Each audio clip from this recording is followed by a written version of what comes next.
June నెలలో తమిళనాడు శ్రీ విల్లిపుత్తూరులోని పెరియ మరియమ్మన్ ఆలయంలో అసభ్యకరంగా అంటే మద్యపానము, లైంగిక దుష్ప్రవర్తన అనే ఆరోపణలపై నలుగురు డీఎంకే ద్వారా శిక్షణ పొందినటువంటి పూజారులపై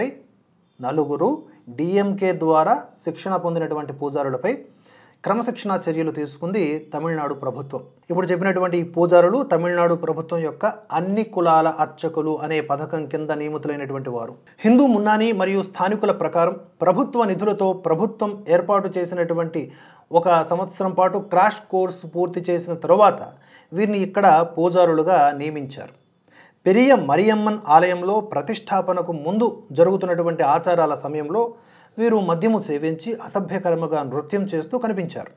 ఒక వీడియోలో ఒక పూజారి తన పంచ ఊడదీసుకొని తనకు తాను బహిర్గతం చేసుకోగా, మరొక వీడియోలో మరొక పూజారి ఒక మహిళా భక్తురాలపై అనుచిత రీతిలో పవిత్ర బూడిదను చల్లినట్లుగా కనిపిస్తోంది. వీరిపై గతంలో లైంగిక దుష్ప్రవర్తన ఫిర్యాదులు కూడా నమోదయ్యాయి. సస్పెండ్ చేయబడినటువంటి వ్యక్తుల్లో పూజారి సుందర్, సహాయ పూజారి గోమతి నాయగం, కార్తీకులు ఉన్నారు. హిందూ మున్నాని సంస్థ కార్యకర్త సమాచారంతో పోలీసులు ఫిర్యాదు దాఖలు చేశారు.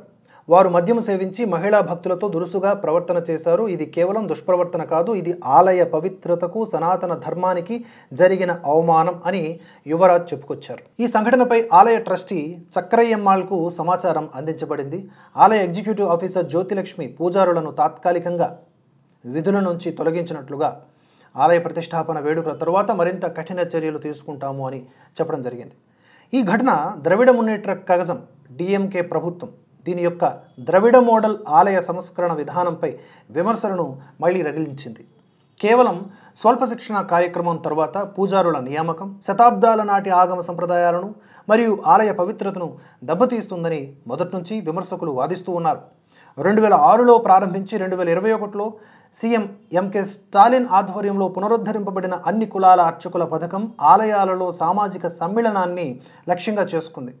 కుల ఆధారిత వివక్షకు వ్యతిరేకంగా ఒక ప్రగతిశీల చర్యగా ఈ పథకాన్ని సమర్థకులు కొనియాడినప్పటికీ గురుకుల వ్యవస్థలో దశాబ్ద కాలముకు పైగా కఠినమైన శిక్షణ పొంది ఆలయ ఆచారాలు, ఆగమాలు, వేద విద్యలను అభ్యసించినటువంటి సాంప్రదాయ పూజారుల మరియు మత పండితుల నుంచి ఈ పథకం వ్యతిరేకతను ఎదుర్కొంది. 10 ఏళ్ల గురుకుల శిక్షణను 10 నెలల క్రాష్ కోర్సుతో భర్తీ చేయడం వల్ల ఇలాంటి ఫలితాలే వస్తాయని ఒక విమర్శకుడు అంటున్నారు. డిఎంకే ఆలయ ఆచారాలను రాజకీయం చేసి అర్హత లేని వ్యక్తులను పవిత్ర స్థలాల్లోకి తీసుకువచ్చింది. ఇది హిందూ ధర్మ సంప్రదాయాలను చులకన చేస్తూ హిందువుల మనోభావాలను గాయపరిచింది. ఇంతేకాదు, తమిళనాడులో వివాదాస్పద మీడియా వ్యక్తి, టీవీ యాంకర్ మరియు క్రిస్టియన్ అయినటువంటి నెల్సన్ జేవియర్తో ఈ పూజారుల శిక్షణ కార్యక్రమంలో నైతిక పాఠాలు నేర్పించారు. ఎంత దారుణం చూడండి.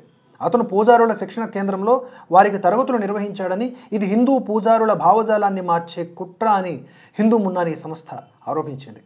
డిఎంకే ప్రభుత్వం కావాలని హిందూ ధర్మాన్ని తమిళనాడులో బలహీనపరిచే కుట్ర చేస్తోందని హిందూ సంస్థలు ఆరోపిస్తూ ఉన్నాయి.